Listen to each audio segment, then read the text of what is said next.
getting myself ready to deliver a performance management training session for a client, and got me thinking about some of the advice calls that I take on performance and actually the impact of performance on businesses, especially small businesses. When you're thinking about that member of a small team who's not performing, the person who's not delivering to your customers what they want, that's leading to customer complaints, potentially not getting that customer coming back, or sales not coming in because you've got a salesperson not performing, deadlines not being hit, all of these things, you wouldn't be doing that work in your business if it wasn't necessary.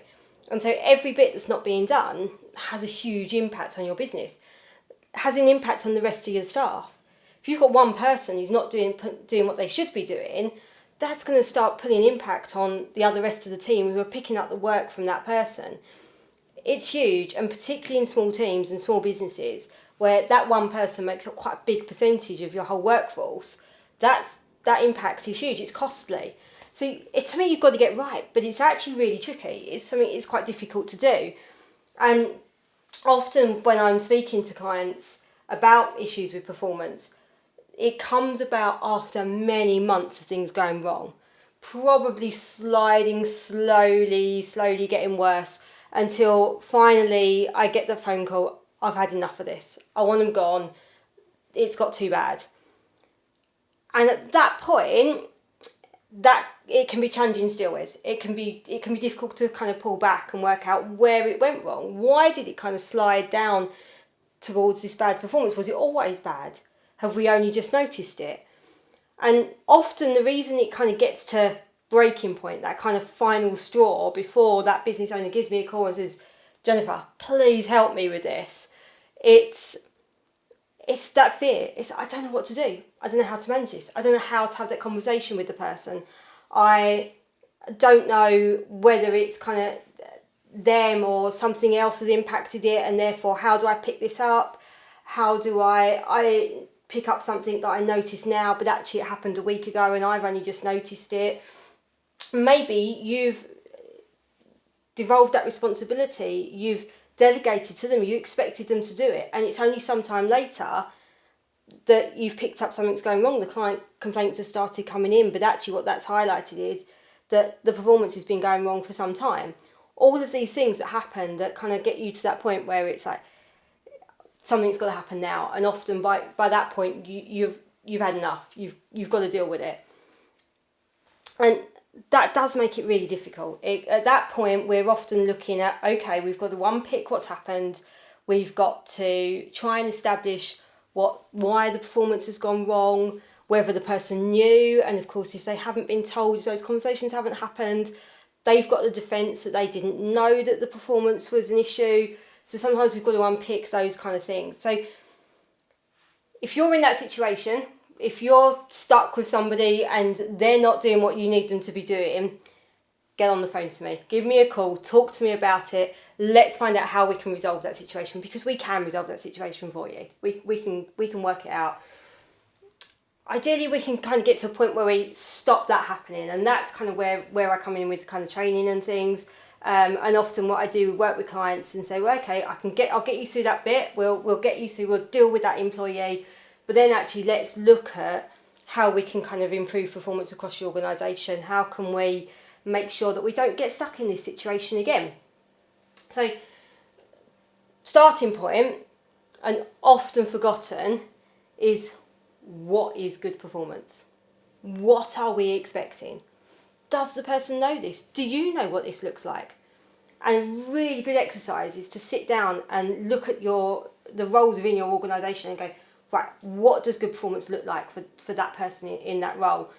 And often if you've got a lot of people doing the same role, of course that will have the same image across everybody. Making sure you know what you're expecting of people, because that way you can make them know what's expected of them, and it puts you in a far better position to be able to pick something up very quickly if they've fallen short of that. And then of course it's looking at not only what is it we're expecting, but how are we expecting them to do it, and how are we going to measure that? Do we actually have the ability to measure that? And if we put that measurement in place, will it end up with the results that we want? For example, if you put in place a sales target on somebody and you find that you've got then them pressure selling, but actually that's not the environment, that's not what you want your company to be about, that's not the way you want sales to be done in your company. You may have someone that hits the target, but actually not in the way that you want, and potentially then the long-term impact, while they may hit their target this month, next month, long-term impact on your brand might be a negative effect on people then becoming returning customers, and how they see your business, your brand, and whether they want to buy from you in the future. So it's really important that you get the kind of what does good performance look like? What are we expecting to see, and how is that we expecting that to happen? That is the key starting point, and that can often feel like quite a big piece of work. Actually, I've found I've done facilitation sessions with clients, and we can usually sort of pull that together fairly quickly through discussions, and actually it's not as deep and as kind of labour intensive and as paperwork filled as perhaps it feels like to kind of get to that point.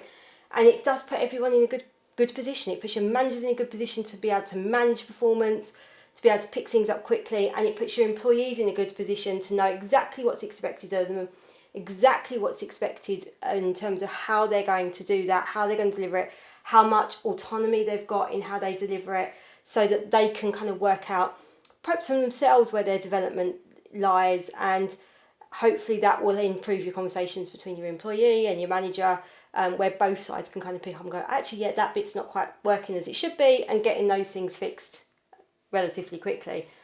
And clearly there's a big difference between the employee who's not quite managing this bit but actually really good at a lot of the other things and just needs a bit of picking up and a bit of development, and somebody who perhaps you've employed into the business and discovered they really didn't have the skills and experience you thought they did. They really don't have the capability to do the job that perhaps they were really good at selling themselves for in the interview process.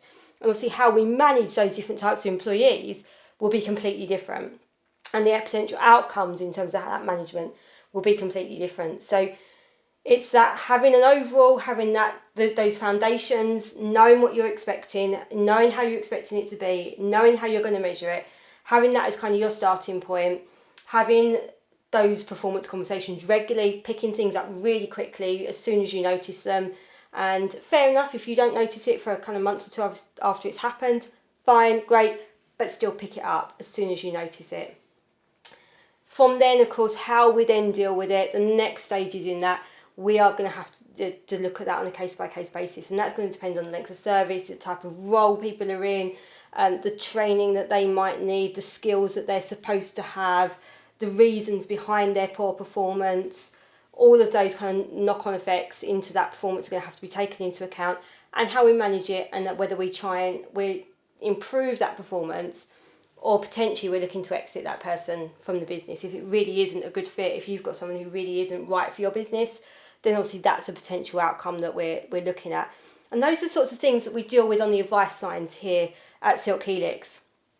Clients that are ringing in and often really are at the end of their tether with somebody, and those are the ones that we really enjoy getting the chance to fix, getting into a chance to talk through with the client, get to the bottom of the issue, and finding a way forward, mapping out a path with the client, and of course then hand-holding them through every step of the way to dealing with that, making sure we're producing letters, writing anything that needs to be written. We're doing that for the client to make sure that we can get that spot on and perfect, and of course coaching the client through how to deal with those conversations. It's all very well me going, go and have a performance meeting, yeah, that's it, that's all I need to advise you. No, if you need that kind of hand-holding, that how do I have that conversation, what do I say to them, what questions do I ask, how do I deal with potential responses, we'll do all that coaching for you over the phone. We'll talk you through exactly how to deal with those situations. So hopefully that's given you a few of my thoughts on performance management. If you've got a performance issue that you're trying to deal with right now, if you're at that position where you really know that you've got that person that's not performing, pick up the phone, give me a call, talk me through it, see if I can help you. Equally, if you're looking for that proactive approach, you're actually wanting to look at how can we manage performance with our organisation, how can we bring everybody's performance up. Our performance management training, absolutely brilliant for getting you started and getting those foundations built for managing performance.